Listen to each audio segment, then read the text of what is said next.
তো আমাদের আলোচনা কি বিষয়ের উপরে ছিল? রহমানের বান্দা বলেন সকলে। এটা কিন্তু গভীরভাবে মুখস্থ করতে হবে। আপনি যদি নাজাত চান, সত্যিকারে যদি আপনি জান্নাতি হতে চান, সত্যিকারে যদি আপনি আল্লাহ ওয়ালা হতে চান, তাহলে এই 12টা বিষয় বা 11টা বিষয় যাই বলি, এটা যদি আপনি আপনার জীবনে ধারণ করতে পারেন, এটা আমার কথা না, আল্লাহর কথা। আল্লাহ বলে সে আমার বান্দা হয়ে যাবে। কি হয়ে যাবে? তা আমরা তো বান্দা হতে চাই নাকি? কি বলেন?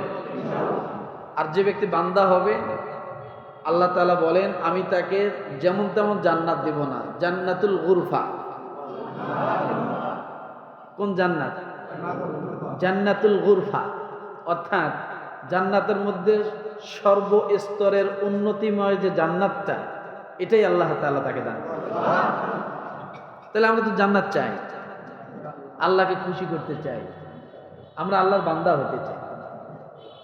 এই জন্য তো মসজিদে আসা, তাই না? তো আসুন, বেশি তো না, 11 থেকে 12টা, 11টাই ধরেন, এর ভিতরেই কেউ সংখ্যা 1টা 2টা বাড়াইছে, কিন্তু জেনুইন সংখ্যা কয়টা? 11টা। এই 11টা বিষয় যদি আমরা আমাদের জীবনে ধারণ করতে পারি, যে না আমি সত্যিকারে আল্লাহর বান্দা হতে চাই, রহমানের বান্দা হতে চাই। কার বান্দা? রহমানের বান্দা হতে চাই। রহমানকে, রহমান হলেন তিনি যার সবচাইতে বেশি ভালোবাসা। রহমান হলেন তিনি যে সবচাইতে বেশি যত্ন করে। কি করে? মানে রহমানের ব্যাখ্যা খেয়াল করুন। রহমান কাকে বলে? ওই যে ঘুমাইতেছে, ওই যে ঘুমাইতেছে, সবচাইতে যার ভালোবাসা বেশি, সবচাইতে যে সব বেশি যত্ন করে, আর সবচাইতে যে বেশি দয়া করে। এই 3টে বিষয়ের নাম রহমান। এই 3 বিষয়ের সমন্বয়ের নাম কি? রহমানের ভিতরে কি পাওয়া যায়? দয়া। রহমানের ভিতরে কি পাওয়া যাবে? ভালোবাসা। রহমানের ভিতরে কি পাওয়া যাবে? যত্ন। এই 3 বিষয়ের সমন্বয়ের নাম হলো রহমান। মনে থাকবে? কেউ যদি জিজ্ঞাসা করে রহমানের ব্যাখ্যা করেন, কি বলবেন?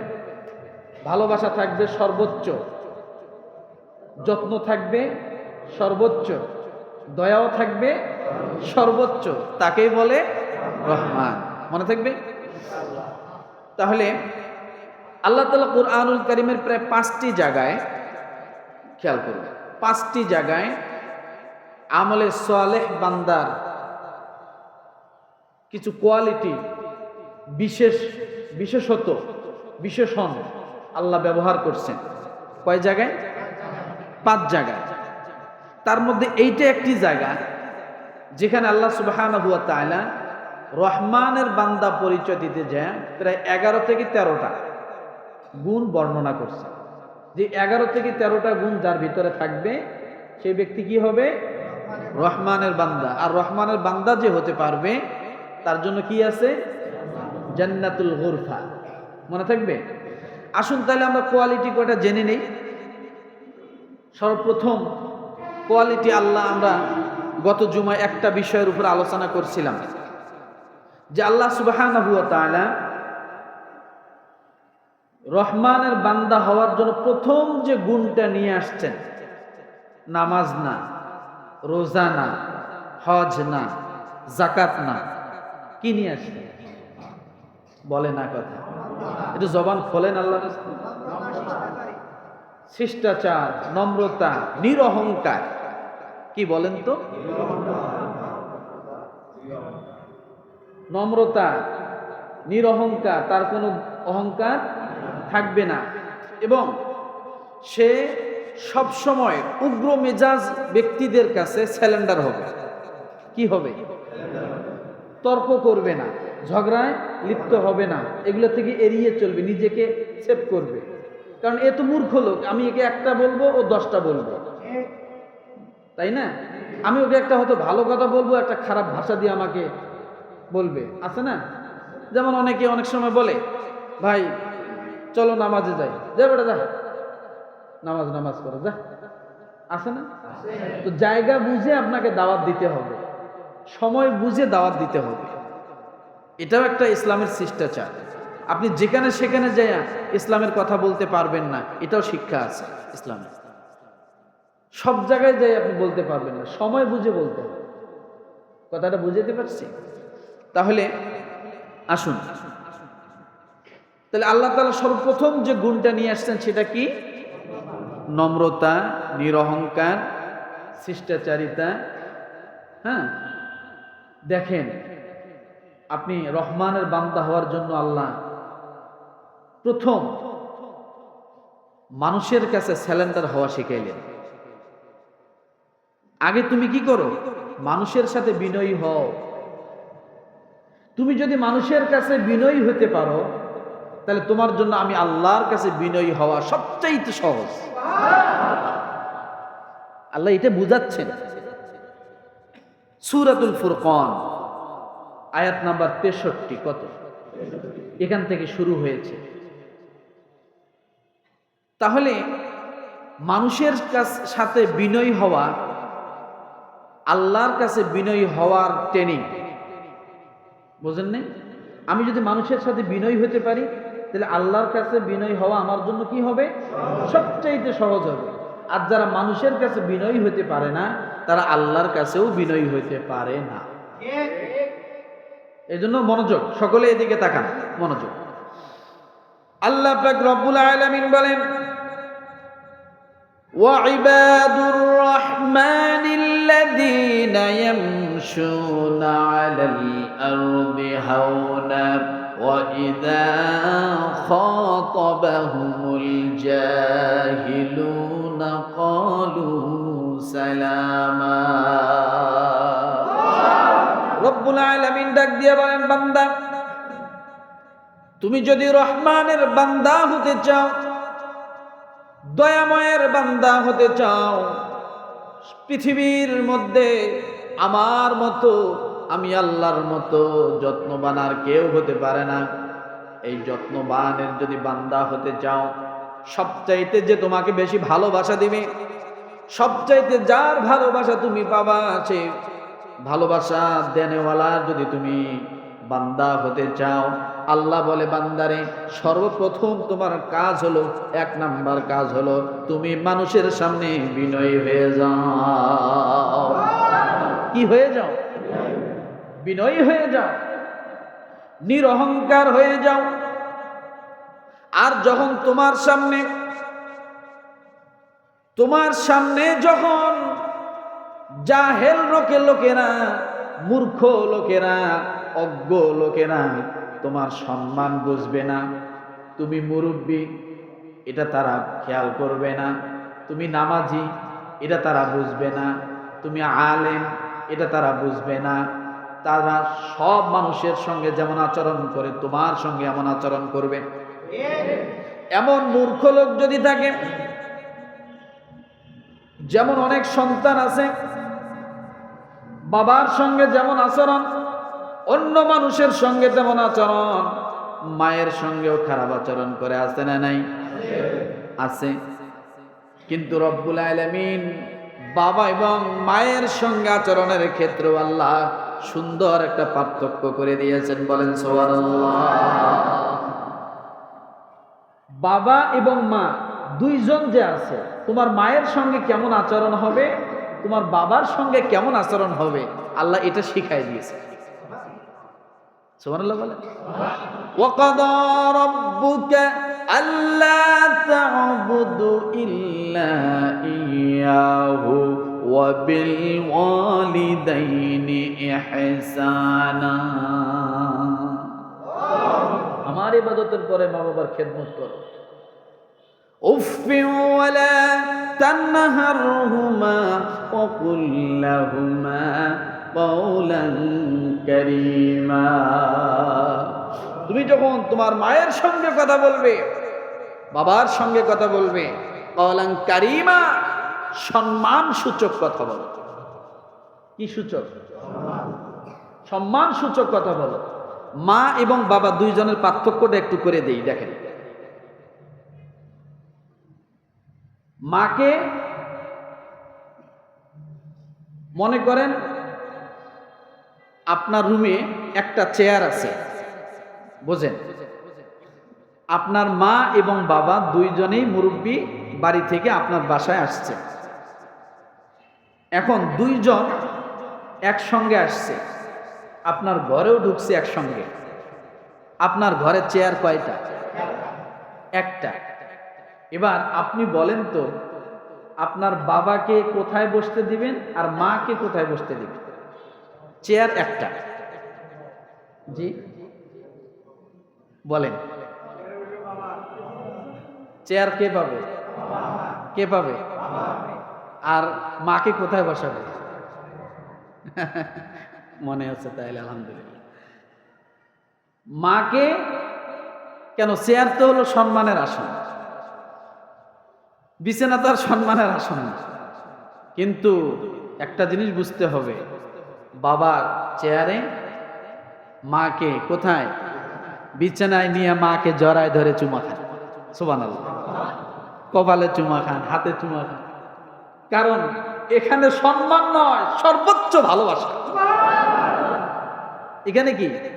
সর্বোচ্চ ভালোবাসা। আর সর্বোচ্চ ভালোবাসা যেখানে থাকে সেখানে দূরত্ব থাকে না, একেবারে নিকট হয়ে যায়। বাবা আপনাকে ওভাবে অত বুকে নেয়নি, মা যেভাবে আপনাকে বুকে নিয়েছে, তাই না? মা যেভাবে আপনার পায়খানা পেশাব পরিষ্কার করেছে, আপনার সঙ্গে মাখামাখি করেছে, বাবা ওভাবে করেনি। যার কারণে রাসূলুল্লাহ সাল্লাল্লাহু আলাইহি ওয়াসাল্লামকে প্রশ্ন করা হয়েছিল, ইয়া রাসূলুল্লাহ, সম্মান করব কার? বলছে মায়ের। আবার বলছে তারপরে কার? বলছে মায়ের। বলছে তারপরে কার? বলছে মায়ের। তারপর বলছে তারপরে কার? বলছে তারপরে পিতা। 3 গুণ বেশি আপনার কাছ থেকে সম্মান পাওয়ার অধিকার আপনার মা। তাহলে এখানে এই জন্য কথাটা বললাম যে মা এবং বাবার মাঝেও কিছুটা পার্থক্য, এবং এটা করতে হবে, এটা করতে হবে। রব্বুল আলামিন ডাক দিয়ে বলেন, এই হলো নম্রতা। 1 নাম্বার গুণ, রহমানের বান্দা হওয়ার জন্য নিরহংকার থাকতে হবে।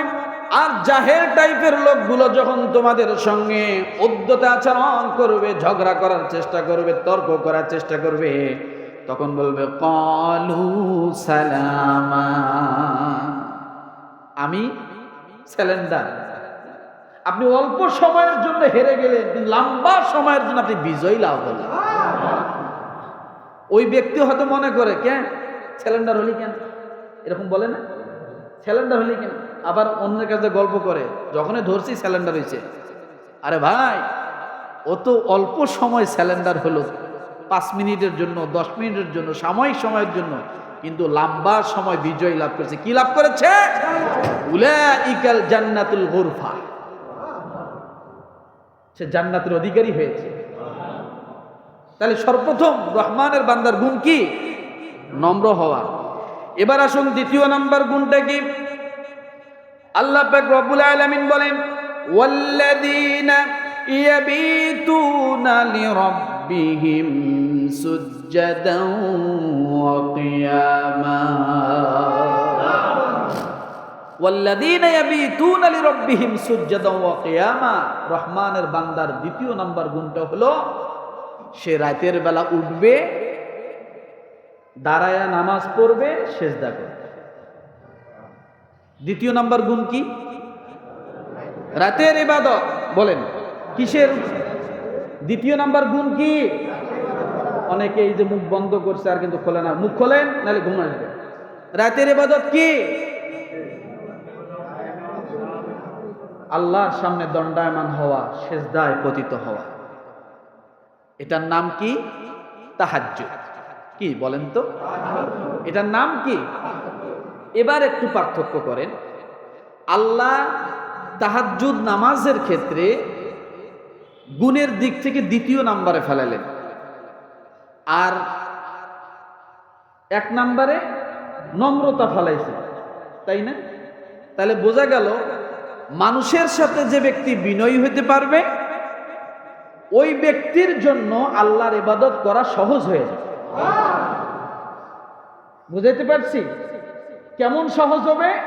ওই ব্যক্তি তখন রাতের বেলা উঠে আল্লাহর সামনে বিনয়ী হতে তার আর কষ্ট হবে না। কথা বুঝাইতে পারছি? আর যত নফল আমল আছে, সমস্ত নফল আমলের লিডার হলো তাহাজ্জুদ নামাজ। রানী, রাজা, সর্বশ্রেষ্ঠ ইবাদত হলো, যত নফল ইবাদত আছে তার মধ্যে সবচাইতে প্রধানতম নফল ইবাদতের মধ্যে প্রধানতম শ্রেষ্ঠতম ইবাদতের নাম কি? জোরে, আরো জোরে। কারণ যে ব্যক্তি তাহাজ্জুদ পড়ে সে ব্যক্তি 5 ওয়াক্ত নামাজিও হয়ে যায়। 5 ওয়াক্ত নামাজি ছাড়া হঠাৎ একজন ব্যক্তি উঠে তাহাজ্জুদ করে কি? এই জন্য রব্বুল আলামিন বলেন, ওয়াল্লাযীনা ইয়াবিতুনা লিরাব্বিহিম সুজদান ওয়া কিয়ামা। আপনি যদি রহমানের বান্দা হতে চান, রাত্রে উঠুন, কমসে কম 2 রাকাত নামাজ পড়ুন, আল্লাহর কাছে দোয়া করুন। আমার ভাইয়েরা, যে ব্যক্তি তাহাজ্জুদের নামাজ পড়ে ওই ব্যক্তি সবচাইতে আল্লাহর নিকটবর্তী হয়ে যায়।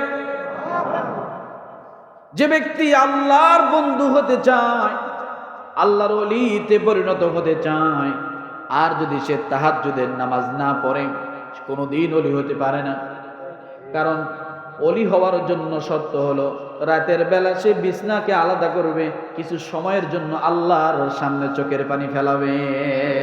তাতাজাফা জুনুবুহুম আনিল মাদাজি'i ইয়াদউনা রাব্বাহুম খাওফান ওয়া তামাআ। পৃষ্ঠদেশকে আলাদা করে, ইয়াদউনা রাব্বাহুম খাওফান ওয়া তামাআ, রবের ইবাদত করে ভয় এবং আশা নিয়ে। সুবহানাল্লাহ বলেন। তাহলে রহমানের বান্দার দ্বিতীয় গুণটা কি হবে? তাহাজ্জুদ গুজার। আচ্ছা বলেন, আমরা কি মাঝে মাঝে হলেও করতে পারবো? রাজি আছেন? জোরে বলেন। আপনি যেদিন পড়লেন, যখন পড়লেন রাতের বেলা, তখনই আল্লাহর সঙ্গে আপনার একটা নেটওয়ার্ক সাথে সাথে চালু হয়ে গেল। হতে পারে একদিনের সুযোগ সারা জীবনের জন্য নাজাতের জরিয়া। রাত্রে ঘুম হয় না, উঠুন, উজুটা করে নামাজে দাঁড়িয়ে যান, নামাজ পড়েন, ব্রেনটা ঠান্ডা হবে। আপনি যখন সেজদায় যাবেন, লম্বা সেজদায়, তখন ব্রেন একবারে ফ্রি হয়ে যাবে। যত ওষুধ খান ব্রেন ফ্রি করার জন্য, সবচাইতে বড় ওষুধ হলো সেজদা। বিশ্বাস না হয় আপনি চিকিৎসা বিজ্ঞানের থিওরি পড়ে দেখেন, যে যত লম্বা সেজদা দিবে তার ব্রেন তত হালকা হবে। কারণ এই মাথার মগজ প্রায় 1200 গ্রাম। কত গ্রাম? প্রায় 1200 গ্রাম, 1 কেজির উপরে। এইটা আপনার মাথায় আছে, আপনার কোনো ওজন লাগে নাকি? এর চতুর সাইডে আল্লাহ এমন কিছু পদার্থ, পানি দিয়েছে, ওই পানিটা সম্পূর্ণ ওজনটাকে হালকা করে ধরে আছে।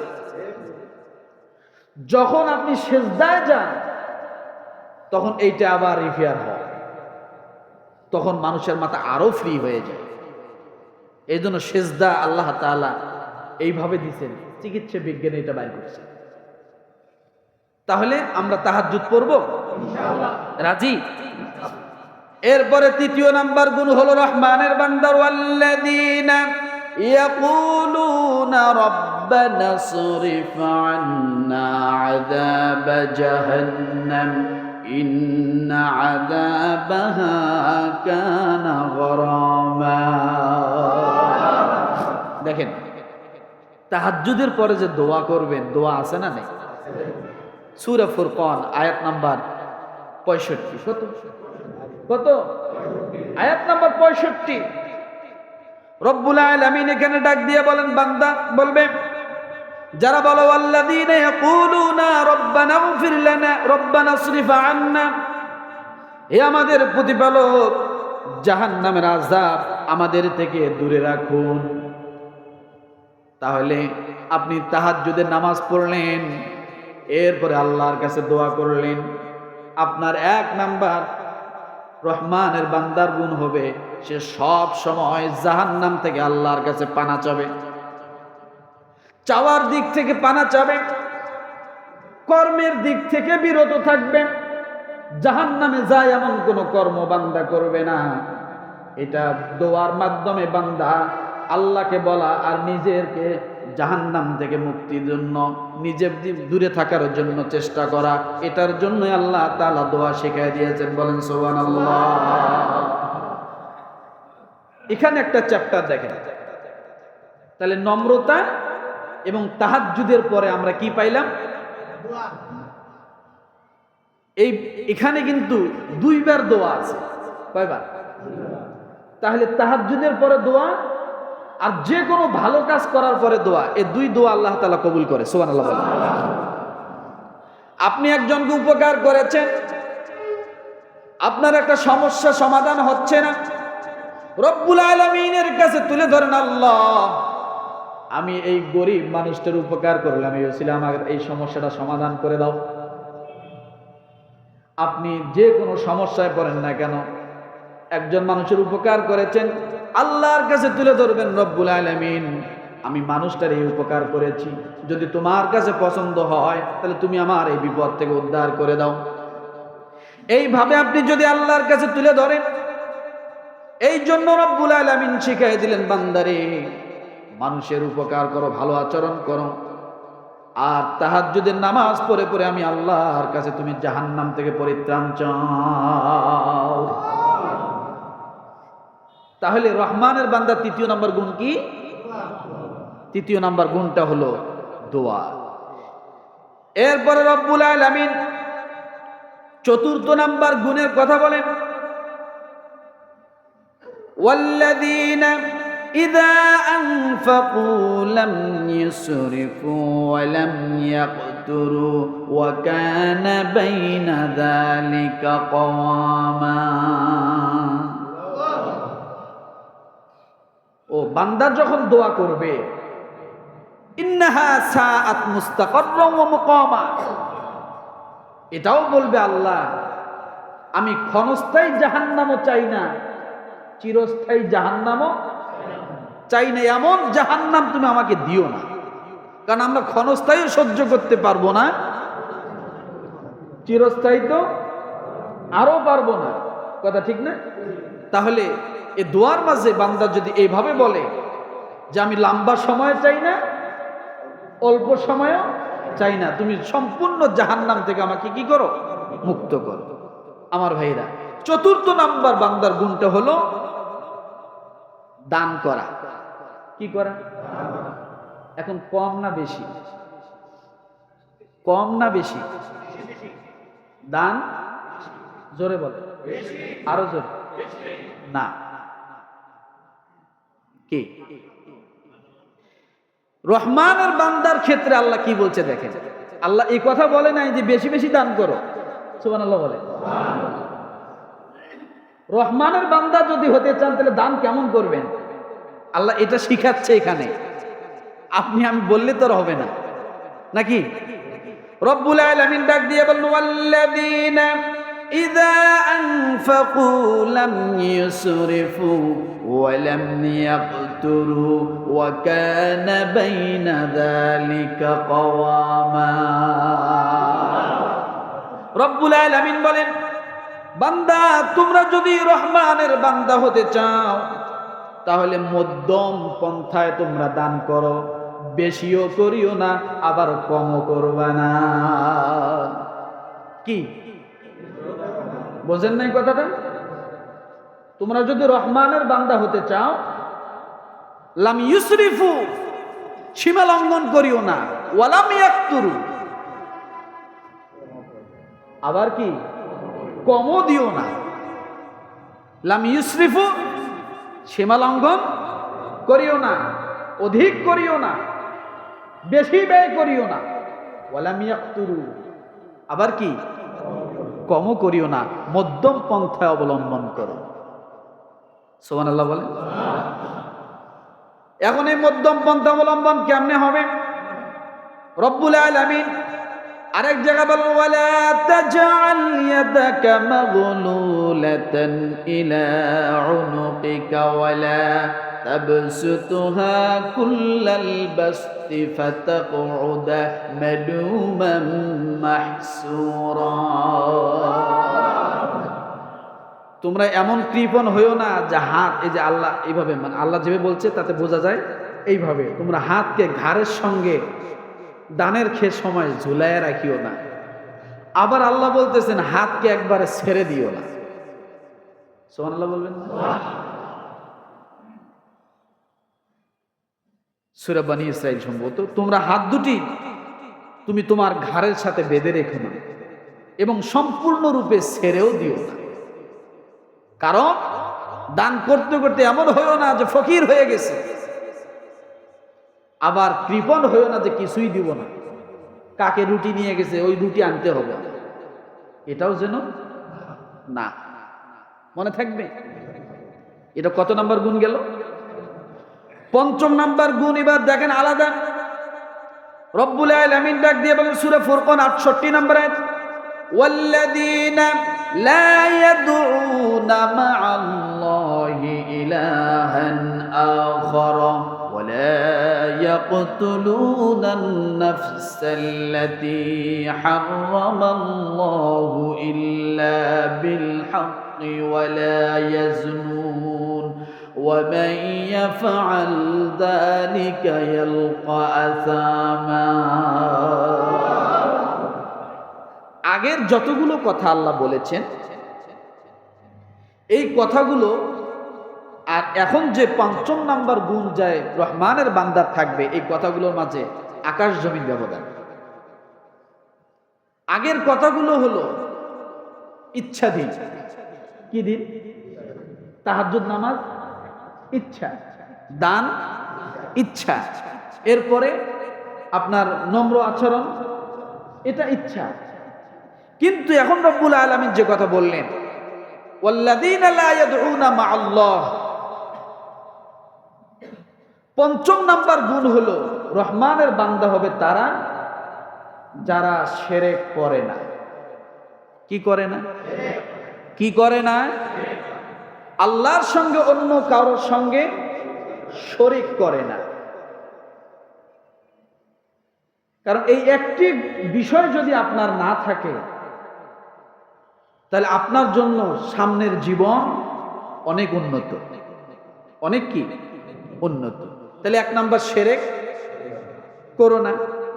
দ্বিতীয় নাম্বার ওয়ালা ইয়াকতুলুনান নাফসাল্লাতী হারামাল্লাহ, অন্যায় হবে মানুষকে হত্যা, এটা 6 নাম্বার গুণ। তাহলে শিরক করো না। 5 নাম্বার অন্যায়ভাবে মানুষকে হত্যা করবে না, এটা কয় নাম্বার? এরপরে বলা হয়েছে ওয়ালা ইয়াজনুন, তারা ব্যভিচারের কাছেও যাবে না, ব্যভিচারের নিকটবর্তী যাবে না। এই হলো 7 নাম্বার গুণ। এখন কথা হলো যারা যাবে তাদের জন্য কি হবে? وَمَن يَفْعَلْ ذَلِكَ يَلْقَى أَثَامًا, যে ব্যক্তি এরূপ করবে তার গুনাহের শাস্তির সম্মুখীন হতে হবে। তাহলে এই 3টা বিষয় শিরক, বোঝেন এখানে বোঝার বিষয় আছে 3টা। শিরক 5 নাম্বার গুণটা কি? 6 নাম্বার গুণটা কি? অন্যায়ভাবে, সকলে মাথা উঁচু করেন, অন্যায়ভাবে মানুষকে হত্যা করা। এরপরে 3য় নাম্বারে ব্যভিচার করা, এটা কত নাম্বার? 7 নাম্বার। এই 3টা গুণ সমস্ত পাপের মা। সুবহানাল্লাহ।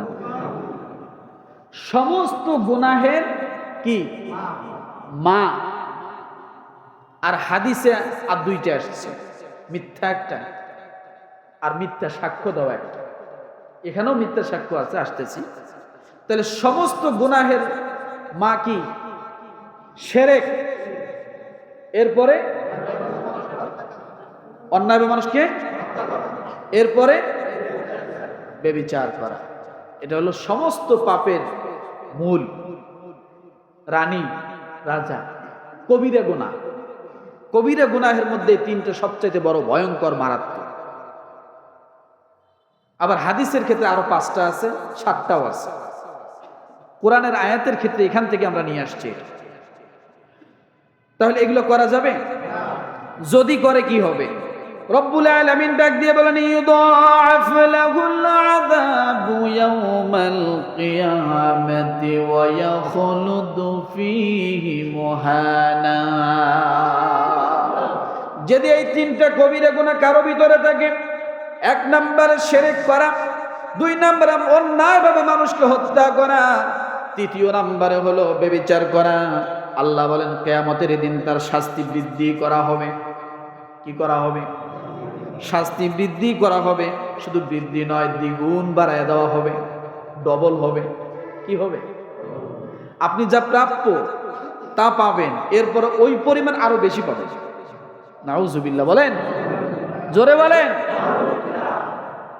যা প্রাপ্য তা পাবেন, আবার আরো বেশি পাবেন।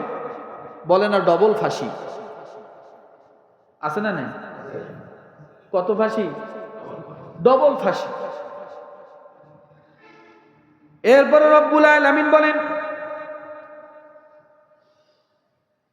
এই 3টা গুনাহ থেকে মানুষ যদি বেঁচে থাকে, তার মধ্যে আরেক জায়গায় বলা হয়েছে, ইন্নাল্লাহা লা ইয়াগফিরু আন ইউশরাকা বিহি ওয়া ইয়াগফিরু মা দুনা যালিকা লিমান ইয়াশা। ভালো করে বুঝুন। তাহলে এই 3 গুনাহ সকল গুনার প্রতিনিধিত্ব করে। এই 3টা গুনাহ সকল গুনার কি করে? প্রতিনিধিত্ব করে। তাহলে এই 3 গুনাহ করলে কোথায় যেতে হবে? জাহান্নামে গেলে শাস্তি কেমন হবে? অর্ধেক না, ডবল। সমানও না, ডবল। মনে থাকবে। এরপরে বলা হয়েছে, এখন আপনি চিন্তা করেন, আমরা কি এই গুনাহ করি না? শিরক আমাদের ভিতরে আছে না? আমরা অন্যায়ভাবে মানুষকে হত্যা অনেক সময় হয়ে যায় না? এরপর ব্যভিচার আছে না? এখন তাই বলে কি ডবল গুনাহ, যেহেতু ডবল আযাব আছে, জাহান্নামও আছে, এখন বলবেন হুজুর তাইলে কি এখান থেকে মাপ পাওয়ার কি কোনো উপায় নাই? এগুলো কিন্তু সবচেয়ে বড় কবিরা গুনাহ, সবচেয়ে বড় কবিরা গুনাহ। এখন বলবেন হুজুর এটার থেকে কি মাপ পাওয়ার কোনো উপায় নাই? রব্বুল আলামিন ডাক দিয়ে বলে, বান্দারে এই 3 গুনার কথা শুনে একবারে চিৎকার পড়ে যেও না, হতাশ হও না। আশা সঞ্চয়ের কোরআনুল কারীমের মধ্যে যতগুলো আয়াত আসছে, তার মধ্যে এটা একটা আয়াত, ইল্লা মান তাবা ওয়া আমানা ওয়া আমিলা আমালান সালিহান ফাউলাইকা ইউবাদদিলুল্লাহু সাইয়্যাতিহিম হাসানা ওয়া কানাল্লাহু গফুরুর রহিমা। আমরা সকলেই জানি শিরকের গুনাহ মাফ। আল্লাহ নিজে বলছেন, ইন্নাল্লাহা লা ইয়াগফিরু আন ইউশরাকা বিহি ওয়া ইয়াগফিরু মা দুনা যালিকা লিমান ইয়াশা। এই আয়াতের ব্যাখ্যাটা কি রকম বলেন বোঝেন? আপনার জিনার গুনাহ আছে, আপনার মদের গুনাহ আছে, আপনার হত্যার গুনাহ আছে, সব গুনাহ একটা মনে করেন বস্তার ভিতরে আছে, আপনার কাছে আছে। কিন্তু শুধুমাত্র একটা গুনাহ নাই, সেটা কি? শিরকের গুনাহটা নাই। আল্লাহ বলে, যা আমি তোকে মাফ করে দেব। আল্লাহ কি বলে? ইন্নাল্লাহা লা সূরা নিসার মধ্যে আসছে, ইন্নাল্লাহা লা ইয়াগফিরু আন ইউশরাকা বিহি ওয়া ইয়াগফিরু মা দুনা। অর্থাৎ সব গুনাহ আছে, নাই কি? একটা গুনাহ নাই, শিরকের গুনাহটা তোমার নাই। আল্লাহ বলে, আমি সব মাফ করে দেব। এখন কথা হলো, হুজুর শিরকের গুনাহ কি তাহলে মাফ হবে না? এই আয়াতের আলোকে তো বোঝা যায় যে শিরকের গুনাহ। রব্বুল আলামিন ওখানে ওই কথা বলেছেন, আল্লাহ এখানে আবার আশার সঞ্চয় করে দিলেন, ইল্লা মান তাবা ওয়া আমানা ওয়া আমিলা আমালান সালিহান ফাউলাইকা ইউবাদদিলুল্লাহু সাইয়্যাতিহিম হাসানা ওয়া কানাল্লাহু গফুরার রাহিমা। জোরে জোরে জোরে জোরে জোরে, আরো জোরে, আরো জোরে। মাথা উঁচুই থাকবে, মাথা নিচু হবে না। এই আয়াত আপনার কাছে মনে হবে আপনি এখনই জান্নাতি। সুবহানাল্লাহ, সুবহানাল্লাহ। আপনার কাছে মনে হবে আপনি এখনই জান্নাতি। এর থেকে আশার সঞ্চয়ের আয়াত আর হয় না। সূরা ফুরকান আয়াত নাম্বার 70 আল্লাহ বলে, ইল্লা মান তাবা ওয়া আমানা ওয়া আমিলা সালিহান, তবে কেউ তওবা করলে আর নতুন করে যদি ইমানটা যদি আবার রেফায়ার করে, রব্বুল আলামিন বলেন পাশাপাশি সৎকর্ম করে যায়, আল্লাহ তাআলা বলেন আমি এইরূপ লোকদেরকে তাদের জীবনের গুনাহ তো মাফ করে দিবই, অতীতের যতগুলো গুনাহ ছিল ওই গুনাহগুলোকে আমি আল্লাহ পরিবর্তন করে নেকিতে পরিপূর্ণ করে দেব। আরো আসতে বল, গুনাহ কি হবে? সওয়াবে পরিণত হবে। সুবহানাল্লাহ, সুবহানাল্লাহ, সুবহানাল্লাহ। এখন বলবেন হুজুর এটা কি সম্ভব? আরে ভাই কেন সম্ভব না? আমি বোঝার উদাহরণ দিচ্ছি। আপনার একটা সন্তান নেশা করতে করতে আপনার জমি জমা প্রায় শেষ করে দিচ্ছে। আপনার এই সন্তানটা আপনি নিরাময় কেন্দ্রে, মাদক নিরাময় কেন্দ্রে আপনি এডমিশন করলেন, 2-3 মাস থাকলো, এরপরে সে বুঝতে পারলো এটা আমার জন্য ক্ষতি। সে ওখান থেকে তওবা করে বলল, বাবা আমি আর কোনোদিন খাবো না, আমি আর কোনোদিন নেশা করব না। সেদিন আপনি পিতা বা আপনি ভাই, আপনি গার্ডিয়ান, আপনার মনটা ভরে যাবে না? তখন আপনি তাকে কি সান্ত্বনা দিবেন? তুমি যদি মদ আর না খাও, নেশা না করো, আমি তোমার নামে জমি লিখে দেব, কি তোমার নামে বাড়িটা লিখে দিব, তোমাকে আমি গাড়িটা দিয়ে দিব, তোমাকে আমি 5 লাখ টাকা দিব, বাবা তুমি যা চাও আমি তাই দেব, তুমি নেশা তবু করিও না। তাহলে আগে তার খারাপ দিকটা ছিল, এখন ভালো হওয়ার জন্য যখনই সে ইরাদা করেছে, আপনি পিতা আরো তাকে বেশি কিছু দিতে চাচ্ছেন। আল্লাহ বলে, বান্দা শিরক করছো, শুধু একবার তওবা করে লা ইলাহা ইল্লাল্লাহ পড়ে নাও, নেক কাজ করার চেষ্টা করো, আমি আল্লাহ তোমার অতীত জীবনের সমস্ত গুনাহগুলোকে সওয়াবে পরিণত করে দেব। ইল্লা মান তাবা ওয়া আমানা ওয়া আমিলা আমালান সালিহান ফাউলাইকা ইউবাদদিলুল্লাহু সাইয়্যাতিহিম হাসানা ওয়া কানাল্লাহু গফুরার রাহিমা। আল্লাহ লাস্টে যে বলতেছেন, আল্লাহ তো অতি ক্ষমাশীল, পরম দয়ালু। আমরা তো সেই দয়ালুর বান্দা হতে চাই, কি বলে? রহমানের বান্দা হতে চাই। তাহলে এই 3 গুনাহ, 1 নাম্বার শিরক করব, 2 নম্বরে অন্যায়ভাবে হত্যা, ব্যভিচারে লিপ্ত। রাজি আছেন? আল্লাহু আকবার, আল্লাহু আকবার। ও মুসলমান, রব্বুল আলামিন ডাক দিয়ে বলেন, বান্দারে 8 নাম্বার রহমানের বান্দার গুণ হবে ওয়াল্লাযীনা লা ইয়াশহাদুনা আয-যুর। 8 নাম্বার গুণটা হবে, যে ব্যক্তি রহমানের বান্দা হতে চায় তার গুণটা হবে সে কখনো মিথ্যা সাক্ষী কোথাও হবে না, মিথ্যা সাক্ষ্য দিবে না। কি দিবে না? জোরে বলেন। এইটা আমাদের সমাজে এখন আছে না নাই? এই মিথ্যা সাক্ষ্য দিয়ে কত আলেমদেরকে মেরে ফেলা হলো, কত আলেমদেরকে জেলখানায় ভরা হলো, কত মানুষকে দুনিয়া থেকে শেষ করে দেওয়া হলো, একমাত্র মিথ্যা সাক্ষীতে দেশ ছাড়া করা হলো, নির্দোষকে দোষী বানানো হলো, চুরি করে নাই চোর বানানো হয়েছে, হত্যা করে নাই হত্যাকারী বানানো হয়েছে, দেশদ্রোহর কোনো কাজ করে নাই, কিন্তু রাজাকার বানানো হয়েছে। কথা ঠিক কিনা?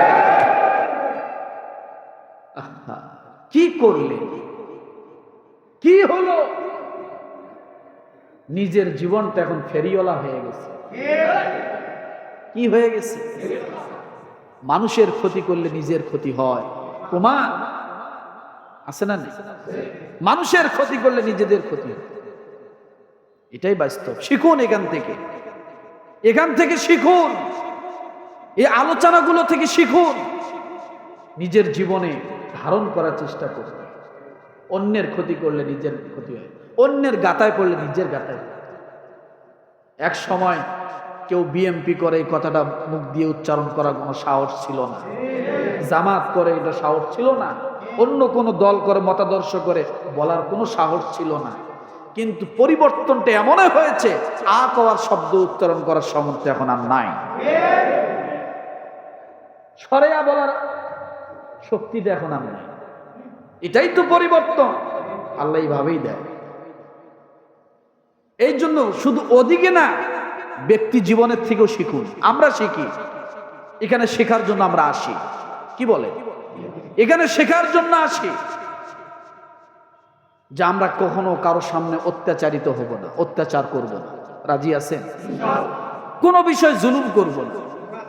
রহমানের বান্দা হওয়া এটাই শিখাচ্ছে। একজন আপনাকে তর্ক করার জন্য আসছে, ঝগড়া করার জন্য আসছে, আপনি কি বলবেন? আপনি কি বলবেন? আমি স্যালেন্ডার, আমি পারবো না তোমার সাথে ঝগড়া করতে ভাই, আমি পারবো না। মুখ ফিরায় নেবেন, ঘুরে যাবেন, সরে যাবেন।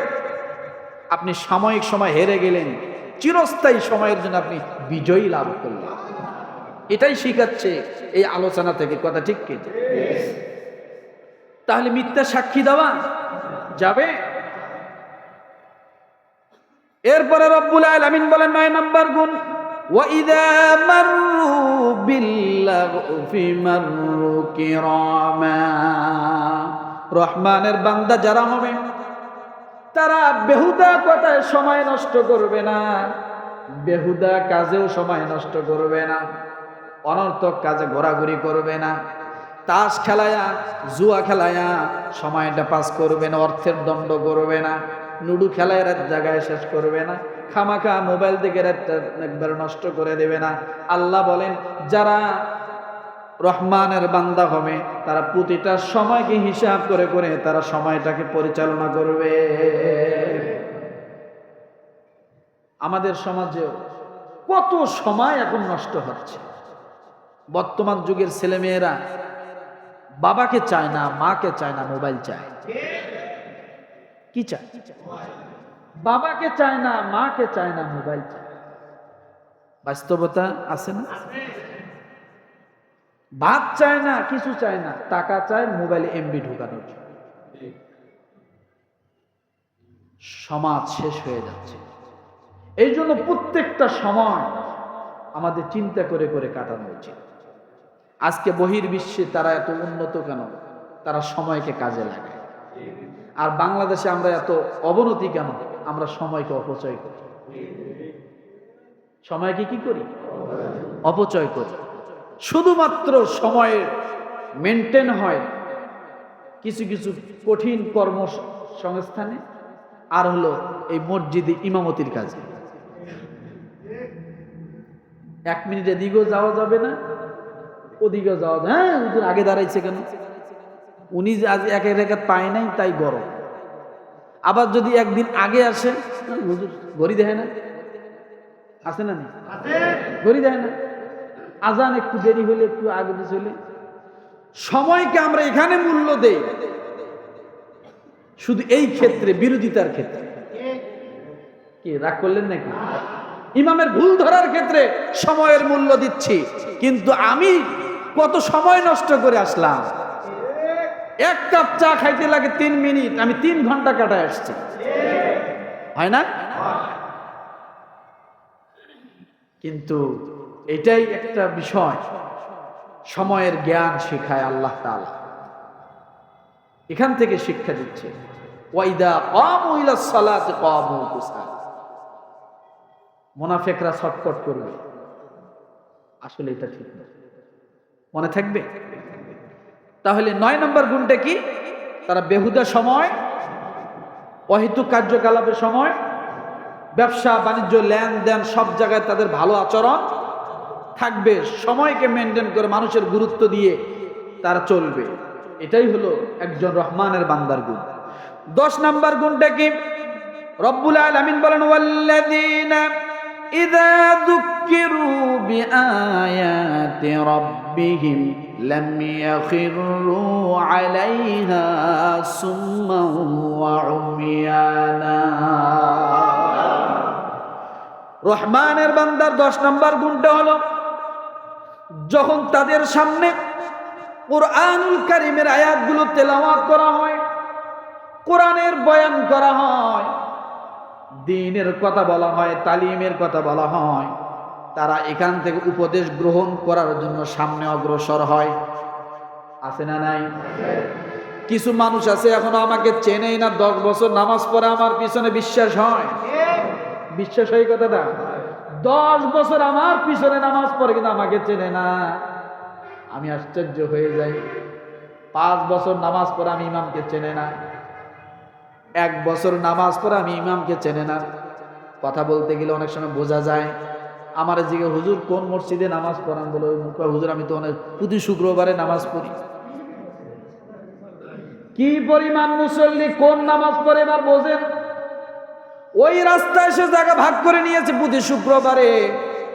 এক শুক্রবার আল্লাহর কালাম শোনার জন্য মসজিদের ভিতরে আসার সুযোগ হয় নাই, আমার চেহারাও দেখে নাই, তাই চেনে না। ও মুসলমান, এই জন্য বলি আল্লাহ তাআলা বলেন, ওয়াল্লাযীনা ইযা যুক্কিরু বিআয়াতি রাব্বিহিম লাম ইয়াখিরু আলাইহা সুম্মা ওয়া উমিয়ানা। যখন তাদের সামনে কোরআনের উপদেশগুলো বলা হয়, তখন তারা আগ্রহের সহিত সামনে অগ্রসর হবে, কোরআন থেকে উপদেশগুলো গ্রহণ করবে এবং সাচ্চা কথাগুলো তাদের জীবনীতে ফিট করে নেবে।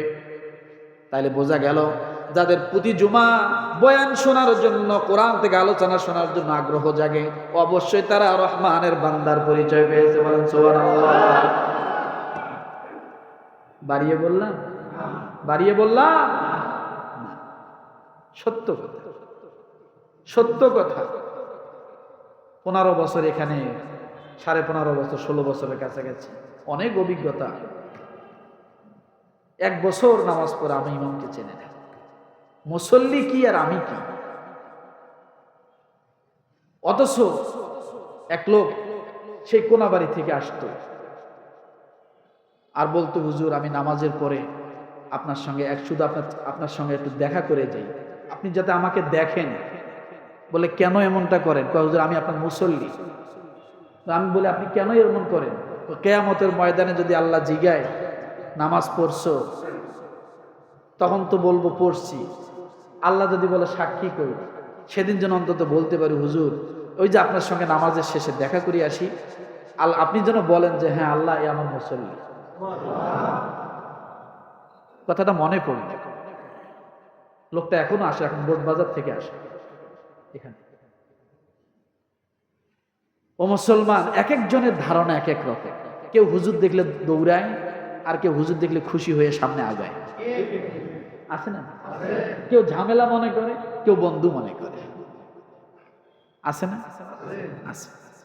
কি নিয়ে শত্রুতা করেন? টাকা পয়সা, জমি জমা, বাড়ি গাড়ি দখল নিয়ে? আলেম ওলামা কি দখল করে? আপনার ঘরে যায় জোর করে খাইতে চায়? তা কি নিয়ে শত্রুতা? একটু হয়তো হক কথা বলে, একটু অনেক সময় গায়ে লাগে, তাই বলে কি শত্রুতা করা লাগে? ডাক্তারের কাছে গেলে কি ইনজেকশন মারে না? ব্যথা পান না? তাই বলে কি ডাক্তারে উঠে থাপড় দেন না? গোসা হন? শত্রু হয় ডাক্তার? তা আপনার সুস্থ করার জন্যই তো ইনজেকশন। আর আপনি একটু ব্যথায় পেয়েছেন, এটা যদি সবর না থাকে, ধৈর্য না থাকে, আপনি তো সুস্থ হবেন না। আমি যদি হক কথাগুলো না বলি আর আপনার যদি হজম করার শক্তি না থাকে, আপনি তো জান্নাতি হতে পারতেছেন, আপনি তো সুস্থ হতে পারতেছেন। রাগ করেন? তাহলে কোরআনের উপদেশ শোনার জন্য কি করতে হবে? রহমানের বান্দা যারা হবে তারা আগ্রহী হবে, আগে আগে যাবে, বসবে যে আজকে কোরআন থেকে কি আলোচনা হয়। আরে ভাই, আমল করতে না পারি, শুনতে শুনতে একদিন হয়ে যাবে তো। অনেকেই বলে যে এই কান দিয়ে শুনে ওই কান দিয়ে বাইর করে দেয়, লাভটা কি ভাই? এখানেও লাভ আছে, লাভ নাই কি? একটা টায়ার বাস্ট হলে যদি আপনার বুকে আঘাত লাগে, বুক কেঁপে ওঠে, ওঠে না? তাহলে বোঝা গেল ওই টায়ারের বাস্টটা আপনার হৃদয়ে কি লাগছে নাকি? তো এই যে জবান দিয়ে কথা বলছি, হৃদয়ে লাগতেছে, লাগতে লাগতে একদিন দেখবেন কাজ হয়ে গেছে। আমি আরো উদাহরণ দেই, ইটের ভাটা, ইটের ইট খোলায়, চুলা জ্বালায়, মাঝখানে একটা চেলনি থাকে, চোঙ্গা থাকে, থাকে না? ওটা দিয়ে কি বাইর হয়? এদিক দিয়ে ঢোকে, ওদিক দিয়ে, কিন্তু এই ঢুকে আর বাইর হইতে হইতে মাঝখানে কিন্তু ওই ওটার নাম কি, চুঙ্গি, যাই হোক, ওটার ভিতরে কিন্তু আস্তে আস্তে কালো কালো ছাই আটকে যায়, যায় কি যায় না? কালো কালো ময়লাগুলো আটকে যায় না ধোঁয়া থেকে? হইতে হইতে এক সময় কিন্তু ওটা বন্ধ হয়ে যাবে। কিন্তু কথা হলো কোনটা? কিছু তো আটকে, কিছু তো আটকে, ওইটাই কাজ করবে। আপনি শুনুন, এক কান দিয়ে আরেক কান দিয়ে বাইর করেন, সমস্যা নাই। রসুলের হাদিস আছে, এক কবরস্থানের পাশ দিয়ে রসুল যাচ্ছে, তো দেখে কিছু মাথার খুলি, ওই মাথার খুলি থেকে আওয়াজ আসতেছে। সাহাবায়ে কেরাম বলছেন, ইয়া রাসূলুল্লাহ, এটা কি? বলে, দেখো, এই লোকগুলা অনেক ভালো মানুষ ছিল, এরা ভালো কথা শুনতো, এক কান দিয়ে শুনতো, যদিও আরেক কান দিয়ে বাইর করতো, ওইটাই আল্লাহ তাআলা তার জন্য মাফের ঘোষণা করে দিয়েছে। এই আওয়াজটাই তো শোনার অনেকের ভাগ্য হচ্ছে না, হচ্ছে? দেখেন নাই কি এখন রাস্তাঘাটে মানুষ বেকার আছে না? এটাই তো শোনার ভাগ্য হচ্ছে না। আপনাকে যে আল্লাহ নিয়ে আসছে এক কান দিয়ে শুনে আর কান বাইর করার মতো, আপনি মনে করেন আল্লাহর অর্ধেক পথে চলে আসছে, বাকিটা কবুল করে আল্লাহ বাকিটা পরিপূর্ণ করে দিবে, নাকি রাগ করলেন? তাহলে ওয়াজ মাহফিল হোক, কোরআনের আলোচনা হোক, দ্বীনের তালিম হোক, আমরা যাব কি যাব না? বসবো কি বসবো না? এটা হলো রহমানের বান্দার 10 নাম্বার গুণ। এরপরে রব্বুল আলামিন সর্বশেষ যে গুণের কথা বলেন, ওয়াল্লাযীনা ইয়াকুলুনা রাব্বানা হাব লানা মিন আজওয়াজিনা ওয়া যুররিয়াতিনা কুররাতা আ'য়ুন ওয়াজআলনা লিল মুত্তাকিনা ইমামা। সর্বশেষ 11 নাম্বার গুণটা আমি বললাম, 11। সর্বশেষ হলো বান্দা দোয়া করে। রহমানের বান্দা দোয়া কয়বার পাইলাম? কয়বার? প্রথমে তাহাজ্জুদ নামাজের পরে, নম্র এবং তাহাজ্জুদ নামাজের কি পাইছি? দোয়া। কি দোয়া? জাহান্নাম থেকে আমাকে কি করো? পানা চাও। পানা চাইছি, আল্লাহ জাহান্নামের শাস্তি আমাকে, ইন্নাহা সাআত মুস্তাকাররা ওয়া মুকামা, আমি অল্পও চাই না, বেশিও চাই না, আমি জাহান্নামে চাই না। আর সর্বশেষ আল্লাহ কি দোয়া শিখাচ্ছে দেখেন, ওয়াল্লাযীনা ইয়াকুলুনা রাব্বানা হাব লানা মিন আজওয়াজিনা ওয়া যুররিয়াতিনা কুররাতা আ'য়ুন ওয়াজআলনা লিল মুত্তাকিনা ইমামা। রব্বুল আলামিন বলেন, এবং যারা এই বলে দোয়া করে, হে আমাদের প্রতিপালক, আমাদেরকে, আমাকে, আমার স্ত্রীকে, আমার সন্তানদেরকে, সন্তানদের পক্ষ হইতে দান করো নয়না প্রীতি, অর্থাৎ আমার স্ত্রী, আমার সন্তান, আমার বংশধর, অতীত বংশধর যারা আসবে, তাদেরকে এমন ভাবে বানাও যাদেরকে দেখে চোখ জুড়াইয়া যায়। কি জুড়াইয়া যায়? তার মানে বোঝেন, ভালো স্ত্রী যদি হয়, তার দিকে স্বামী যখন তাকায়, মনের মতো স্ত্রী যদি হয়, নমনীয় স্ত্রী যদি হয়, কর্কশবাসী না হয়, স্বামী ভক্ত হয়, তার দিকে স্বামী তাকাইলে তৃপ্তি পায় কিনা? কথা বলেন। যে সন্তান পিতার বাধ্যগত চলে, পিতার অনুসারী হয়, পিতা যা বলে, যেমন বলে তেমন চলে, ওই সন্তানের দিকে পিতা তাকাইলে বাবার নয়ন জোড়ায় কিনা? জোড়ায়। রব্বুল আলামিন বলেন, এমন সন্তান রব্বুল আলামিনের কাছে বান্দা বলবে, এমন সন্তান আমাকে দান করো যাকে দেখলে আমার আত্মা ভরে যায়, আত্মায় শান্তি পায়। আর এমন কিছু সন্তান আছে তাকাইলে বাপ কি হয়, কষ্ট পায়।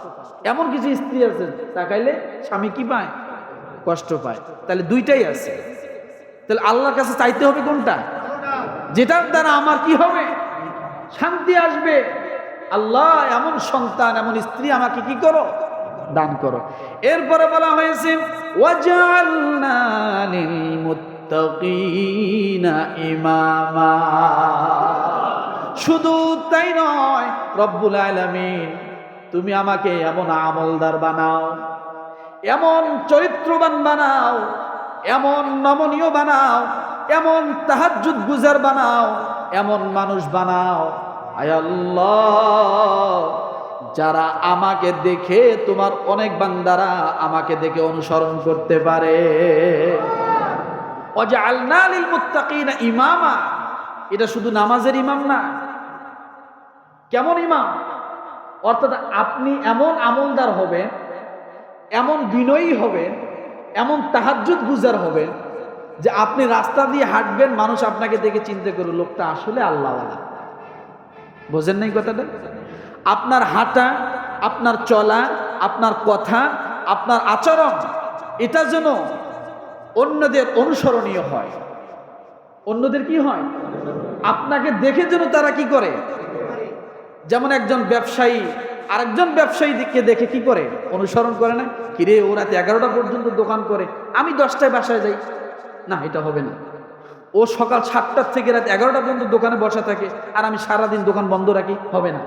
তাহলে এই যে দেখা দেখি অনুসরণ করে শেখা, আল্লাহ বলে তোমার কাছে এই গুণগুলো এমন ভাবে নিয়ে আসো, আর আল্লাহর কাছে দোয়া করো, আল্লাহ এই গুণগুলো আমাকে এমন ভাবে দাও যে আমি অন্যের ইমাম হতে পারি। কেমন ইমাম? তারা যেন আমাকে দেখে অনুসরণ করতে পারে। শুধু নামাজের ইমাম না, আমার চরিত্র দেখে যেন তারা কি করে, আমাকে অনুসরণ করে। আমার কথা বলা দেখে যেন তারা কি করে, অনুসরণ করে। আমার চাহনি দেখে তারা যেন এটা করে। আমার আমল দেখে তারা যেন আমলের দিকে ধাবিত হয়ে আমাকে অনুসরণ করে। যে এই লোকটা এইভাবে তাহাজ্জুদ করতে পারে, আমি কেন পারি না? লোকটা এইভাবে দান করতে পারে, আমি কেন পারি না? লোকটা মানুষের সাথে এত সুন্দর কথা বলতে পারে, আমি কেন পারি না? তাহলে আমার এগুলো সব যেন অন্যের অনুসরণযোগ্য হয়। এটাই হলো ওয়াজআলনা লিল মুত্তাকিনা ইমাম। নেককারদের ইমাম যেন আমি হতে পারি।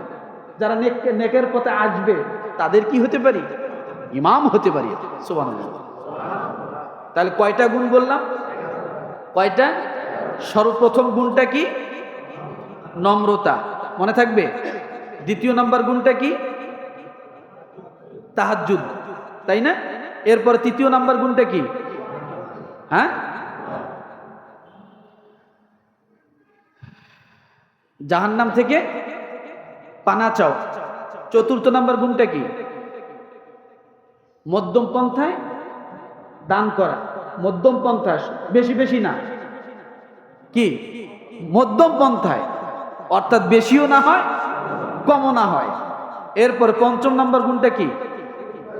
ষষ্ঠ নাম্বার গুণটা কি? অন্যায়ভাবে। সপ্তম নাম্বার গুণটা কি? ব্যভিচার করা যাবে না।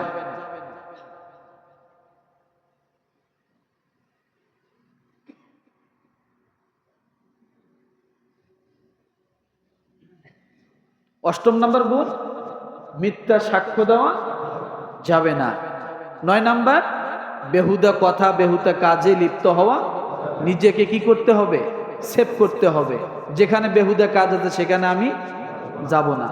আর তাই যদি হয় তাহলে একটা সাধারণ ছোট্ট একটা বাক্স এনে রাস্তার পাশে খাড়া করে বলছে লাগ হেল কি লাগ, চোখে মুখে লাগ, এইটা বলা আর কেউ কোনো দিকে থাকে না, সব বাক্সর গোড়ায় আছে না নাই?